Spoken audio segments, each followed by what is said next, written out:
ጀነራል ታደሰ ወረደ ትግራይን መምራት አልቻለም ሲል ጌታቸው ረዳ ተናገረ። የኢትዮጵያና ኤርትራ ስምምነት በአዲስ አበባ አንቶኒ ጉተሬስ ስለ ኢትዮ ኤርትራ ውጥረትን ለማርገብ በአዲስ አበባ ሊመክሩ መሆኑን ተሰምቷል። ኢትዮጵያ ለሱዳን ለአርኤስኤፍ ተዋጊዎች ሚስጥራዊ የስልጠና ካምፕ መገንባቷን ተገለጠ። በአማራ ክልል ሰላም ጸጥታ ቢሮ የተሰጠ መግለጫ አለ፣ እሱንም እንመለከተዋለን። በደብረ ታቦር ከተማ በቅርብ ርቀት በሚገኙ አካባቢዎች ውጊያ እየተካሄደ መሆኑን ተሰምቷል። ተከበራችሁ ውድ የዳታ ሚዲያ ቤተሰቦች እነዚህና ሌሎች መረጃዎቻችን በዝርዝርና ተምጣችኋለን። እስከ ዝግጅቱ ፍጻሜ ድረስ አብራችሁን ቆያለን። ቪዲዮ ላይክ በማድረግ ለቻናሉ አዲስ ሆናችሁ ሰብስክራይብ በማድረግ ቤተሰብ ይሁኑ። ጀነራል ታደሰ ወረደ ትግራይን መምራት አልቻለም ሲል ጌታቸው ረዳ ተናግረዋል። የቀድሞ የትግራይ ክልል ጊዜያዊ ፕሬዝዳንት እናም የአሁኑ የጠቅላይ ሚኒስትር የምስራቅ አፍሪካ ጉዳዮች አማካሪ ሚኒስትር አቶ ጌታቸው ረዳ የአሁኑ ጊዜያዊ አስተዳደር ትግራይን መምራት እንዳልቻለም ገልጿል። የትግራይ ክልል ጊዜያዊ አስተዳደር ፕሬዝዳንት ጀነራል ታደሰ ወረደ በጦርነት የደቀቀው ክልል ወደ መረጋጋትና መልሶ ግንባታ ለማምጣት አልቻለም ሲል ሞቅሷል። ይልቁንስ ከጽንፈኛው ህወሓት ጋር በመሆን በክልሉ የዘረፋን ኔትወርክ አስፍቶ ትግራይን አለመረጋጋት ውስጥ እንድትገባ አድርጓታል ሲል ጌታቸው ረዳ በጥብቅ ወቀሳውን አቅርቧል።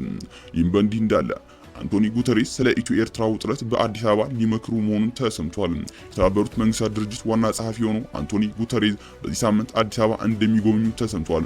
ጉተሬስ በጉብኝታቸው በአፍሪካ ህብረት ስብሰባ ላይ እንደሚሳተፉ የተነገረ ሲሆን ጎን ለጎንም ከተለያዩ የአፍሪካ አገራት መሪዎች ጋር ይወያያሉ። በዚህ ጉብኝታቸው ከኢትዮጵያ ጠቅላይ ሚኒስትር ዶክተር አብይ አህመድ ጋር እንደሚወያዩ የተመለከተ ሲሆን በዋናነትም ስለተባባሰው የኢትዮ ኤርትራ ውጥረት ይነጋገራሉ ተብሎም ይጠበቃል።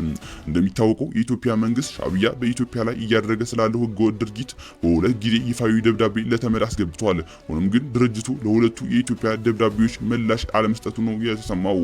ይህም በእንዲህ እንዳለ ኢትዮጵያ ለሱዳን አርኤስኤፍ ተዋጊዎች ሚስጥራዊ የስልጠና ካምፕ መገንባቷን ተገለጠ።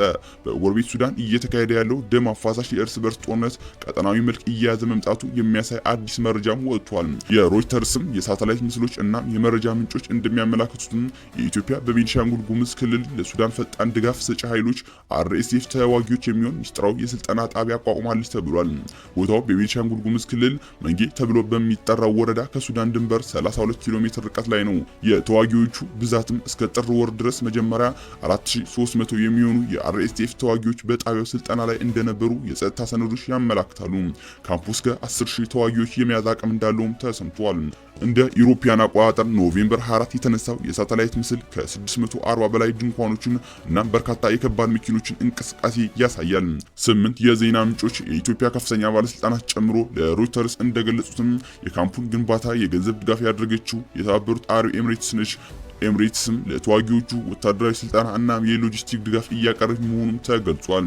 የኤምሬትስ የውጭ ጉዳይ ሚኒስትር ግን በዚህ ግጭት ውስጥ እጃቸው እንደሌለበትም አስተባብሏል። ከስልጠና ካምፑ 53 ኪሎ ሜትር ርቀት ላይ የሚገኘው የአሶሳ አየር ማረፊያ አዲስ የማስፋፊያ ግንባታ እየተካሄደበት ነው። የሳተላይት ምስሎችም አዲስ የድሮን መቆጣጠሪያ ጣቢያ ዩኤቪ ግራውንድ ኮንትሮል ስቴሽን እናም የሳተላይት አንቴና መገንባቱን ያሳያሉ። ምንጮች እንደሚሉትም ይህ አየር ማረፊያ ለአርኤስኤፍ ተዋጊዎች አቅርቦት ለማድረስ እንደ ዋና ማዕከል እየተጠቀሙበት ነው ተብሏል። ይህ የኢትዮጵያ ጣልቃ ገብነት በሱዳን እየተካሄደ ያለውን ጦርነት ይበልጥ ሊያባብሰው ይችላል ተብሎም ተሰግቷል። በተለይም ታላቁ የኢትዮጵያ ህዳሴ ግድብ ካምፑ ከህዳሴ ግድቡ 101 ኪሎ ሜትር ርቀት ላይ መገኘቱ ግጭቱ ወደ አካባቢው ከተስፋፋ ለግድቡ ደህንነት ስጋት ሊሆን ይችላል የሚል ስጋት በዲፕሎማቶች ዘንድ ተፈጥሯል። በካምፕ ውስጥም ከሱዳናውያን በተጨማሪ የኢትዮጵያና የደቡብ ሱዳን ዜጎች እንዲሁም ስፓልም ኤን አማጽያን እንደሚገኙበትም ተገልጿል።